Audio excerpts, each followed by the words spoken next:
The combat for Hogwarts Legacy looks absolutely insane. Let's review what was shown at PlayStation's State of Play.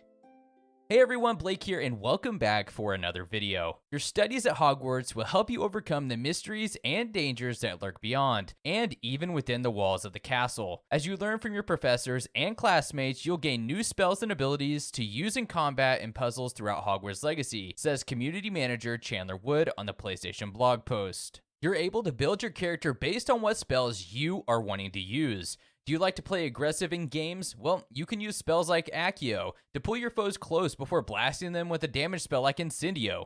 If a slower, more thought-out style fits you better, then maybe use a Disillusionment charm to confuse your enemy before finishing them off with Petrificus Totalis. Like I have mentioned in past videos, we will be using spells to counter enemy strengths and weaknesses. This is a great way to make the game feel more immersive for the player. I've always known they were going to make the game feel as real as they could, but the footage of these interactions went beyond my wildest dreams. From what Chandler says in the blog post, the fighting can have different depths to it. Whether you want to experience the story or make every swish and flick of your wand matter, they are providing a range of difficulty options to meet various skill levels, and to no surprise, Avalanche didn't stop just at wand combat. We saw today that we're able to use magical plants and potions to assist us along the way. My personal favorite so far is the use of the Mandrake seedling to stun the enemies with their cries. What a well thought out tactic. This is why the game will have endless options for new ways to play. The fighting style for Hogwarts Legacy reminds me of games like Batman Arkham Knight and Spider-Man. These games use what is called a free-flow combat system. This is where the fighting is smooth and adaptive to the interaction with the player. After starting a fight and reaching a 2 multiplayer combo, the character enters free-flow combat, where time is slowed, allowing for more precise gameplay. This is very beneficial for blocking incoming attacks or countering with spells of your choice. Normally with this type of combat, as long as the combo is kept, the character can attack further distances, more enemies, and gain more speed. However, failing to counter, hitting air or a shielded enemy, or not doing anything for longer than about 1 second instantly ends the combo.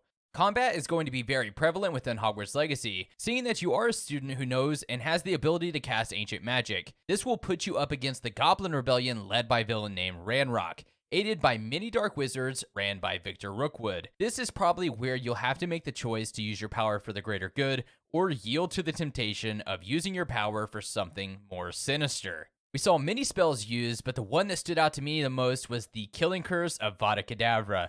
This was a huge question in many of my comment sections. So yes, killing curses are in the game and are able to be used by your character if you choose that side of magic. During the gameplay, it is mentioned that enemies possess unique defensive and offensive abilities, including blasting curses, stunning spells, enchanted weaponry, and more. They also mention while some enemies might attack directly, others might enchant and incapacitate you during battle, so keep an eye out for these characters. This will force the player to learn how to properly use range and defensive spells like Defendo during battle to avoid being defeated by foes. One of the best ways that I saw to kill an enemy was to use a stunning spell followed up by a combination of spells. You should also note that using items like exploding barrels or large boulders can also be used to cause damage. One of the things that I'm most excited about is using the mysterious ancient power that your professors don't even understand. Mixing all of this with dozens of spells will help you in your journey to become the best duelist the wizarding world has ever known.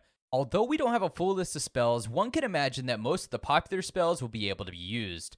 Finding your mixture of spells in combat is up to you, which makes this game seem so differently for every player. Hopefully, sometime later we'll be updated on how one's path can be skewed to the sinister side of magic. And although we didn't see a Patronus be cast in the gameplay, I wouldn't completely count that out either. What kind of witch or wizard are you going to be? Will you choose to be good or bad, and what house will you belong to?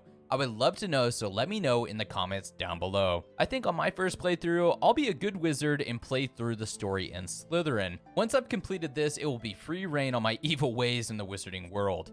In the next video, we will cover talents and abilities for your character. These will go hand in hand with the spell casting, so don't forget to come back and watch. If you would like to stay up to date on Hogwarts Legacy and my channel, join the ever-growing Discord link down in the description. I'm looking for admins, so don't hesitate to message me. Also, if you have Twitter, follow me on there at Scrubwork. I discuss all things Hogwarts Legacy and Harry Potter with some of your favorite creators. If you would like to watch my last video, click the video on the left. If you would like all my Hogwarts Legacy videos in one place, click the playlist at the right of your screen now. If you enjoyed, a like rating is always appreciated, and as always, I'll see you Wizarding fans in the next video.